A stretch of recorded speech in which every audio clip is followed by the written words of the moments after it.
जय भीम, जय प्रकृति। मैं अमृता मिलन। आप देख रहे हैं 85%। हिंदुओं का जो सामाजिक ढांचा है वो एक हास्यास्पद और अद्भुत प्रणाली पर बना हुआ था। इसमें औरतों को कोई अधिकार या औरतों को इंसान मानना ही नहीं था। इस हिंदू धर्म प्रणाली या हिंदुओं के जो सामाजिक ढांचा के अनुसार उनको कोई अधिकार ही नहीं था। जैसे अगर विधवा है तो विधवा को मृत पति की संपत्ति में कोई अधिकार नहीं था। विधवा औरतों को दत्तक पुत्र या गोद लेने का कोई अधिकार नहीं था। अगर वो गोद लेते भी तो अपने भाई बंधुओं या अपने पुत्री के पुत्र को ही वो गोद ले सकते थे। और सबसे बड़ी बात, विधवा विवाह जो है वो सवर्ण जातियों में प्रचलित नहीं थी। मतलब जो विधवा महिला थी उनको पुनर्विवाह की छूट नहीं थी।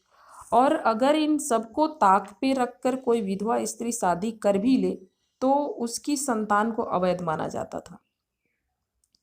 तो इस तरह का हिंदुओं के सामाजिक ढांचा में ये सब चल रहा था, ये चलन था।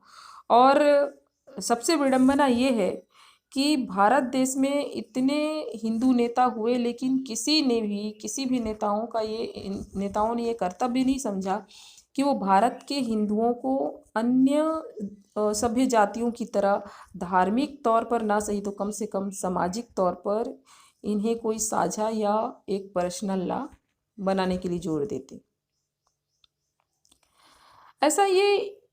ऐसा इन्होंने किस कारण से नहीं समझा या उचित नहीं समझा, अगर इस पे हम ध्यान देते हैं तो जो हमारे विद्वान हैं उनके अनुसार ये ऐसा इसलिए है क्योंकि इस देश की नेतागिरी जो है वो सदा से ब्राह्मण विद्वानों के हाथ में रही है।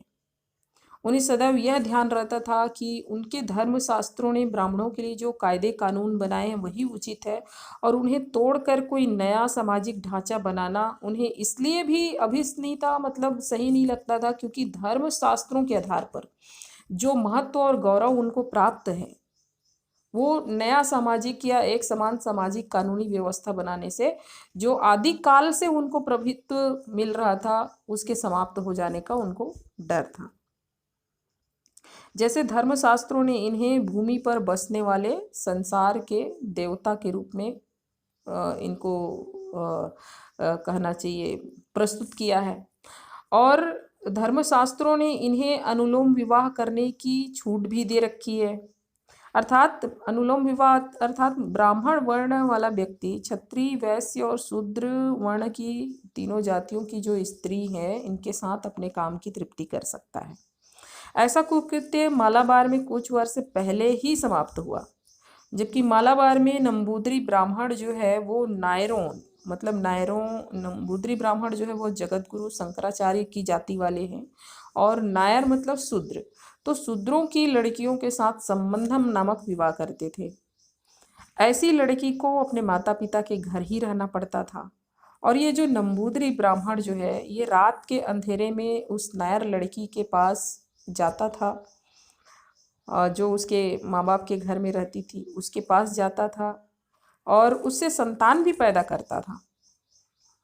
लेकिन उस संतान जो है लड़की के माता पिता के पास ही रहता था। अब ऐसी लड़की को किसी और से शादी करने का कानूनी अधिकार भी नहीं था। मतलब वह नंबूदरी ब्राह्मण की वैध या कानूनी तौर पर रखैल पत्नी थी। अब उससे पैदा जो बच्चा है उसको ब्राह्मण पिता की संपत्ति में कोई अधिकार नहीं, उसे नाना और अपने माता की संपत्ति का ही वारिस बनाते थे। तो नंबूदरी ब्राह्मण उस स्त्री के घर का खाना तक नहीं खा सकता था क्योंकि वह शूद्रा थी, लेकिन उसके साथ वो रात बिता सकता था। तो इस तरह के प्रचलन ये हिंदुओं के सामाजिक ढांचा में ये था। और सबसे बड़ी बात कि वो जो ब्राह्मण है उससे शादी तो कर सकता था, रात बिता सकता था उसके साथ, लेकिन उसके घर का खाना नहीं खा सकता था। उसके जो पैदा हुआ औलाद है उसको अपनी संपत्ति में हिस्सा भी नहीं दे सकता था, ना अपना नाम भी नहीं दे सकता था।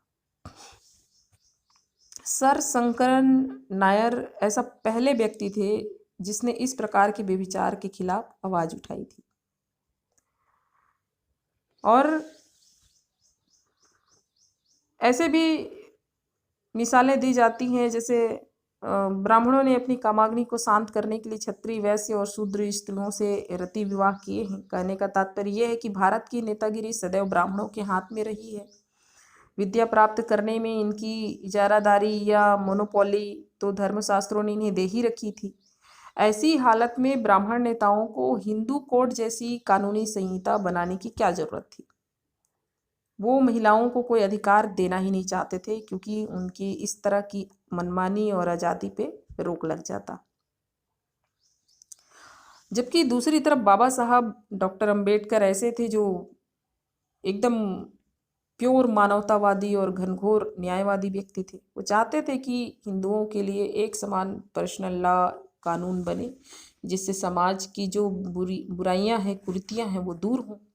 और इसलिए उन्होंने हिंदू कोड बिल के लिए प्रयास किया। इसकी जरूरत उन्होंने समझी। हिंदू कोड बिल बनाने से, इसके आ जाने से अछूतों को और ना ही शूद्र कहे जाने वाली जातियों को कोई प्रत्यक्ष लाभ था, लेकिन अप्रत्यक्ष तौर पे ये था कि जो पत्नीवाद का जो रिवाज था, वो इस कोड के आ जाने से उस पर थोड़ा सामाजिक सुधार हो सकता था। शूद्रों और अछूतों में छोटी छोटी बातों पर पति विवाहित पत्नियों को पंचायती राज के मुताबिक झटपट त्याग देते थे। तो हिंदू कोड बन जाने से इन पिछड़े वर्गों में जो सस्ते और मनचाहे पंचायती तलाक का जो रिवाज था, वो भी समाप्त हो सकता था। तो भले ही पिछड़े वर्गों को इस कानून से अधिक लाभ ना होता हो, किंतु कुछ न कुछ लाभ तो जरूर होता। लेकिन एक मानवतावादी महापुरुष जिसका अपना सारा जीवन सामाजिक विषमता की चक्की में पीसता रहा हो, वह हिंदू कोड बनाकर लाखों निरीह महिलाओं को जालिम पतियों के चंगुल से छुड़ाकर सामाजिक न्याय दिलवाना चाहते थे। इसलिए बाबा साहब डॉक्टर अंबेडकर अक्सर कहा करते थे कि मुझे भारतीय संविधान के निर्माण से भी अधिक दिलचस्पी और खुशी हिंदू कोड बिल पारित करने में है। तो हम इस तरह से आगे हिंदू कोड बिल पर ही बात करेंगे कि किस तरह से बाबा साहब ने हिंदू कोड बिल को लाने के लिए अपना सर्वस्व झोंक दिया, अपना सब कुछ लगा दिया, यहाँ तक कि उन्होंने कानून मंत्री के पद से भी इस्तीफा दे दिया। और इसके लिए वो किस तरह से प्रयास किए, किस तरह से प्रयास किए, ये भी हम जानेंगे। तो आप बने रहिए 85% चैनल के साथ में, 85% चैनल के साथ में, और चैनल को लाइक करें, सब्सक्राइब करें और ज़्यादा से ज़्यादा शेयर करें। जय भीम।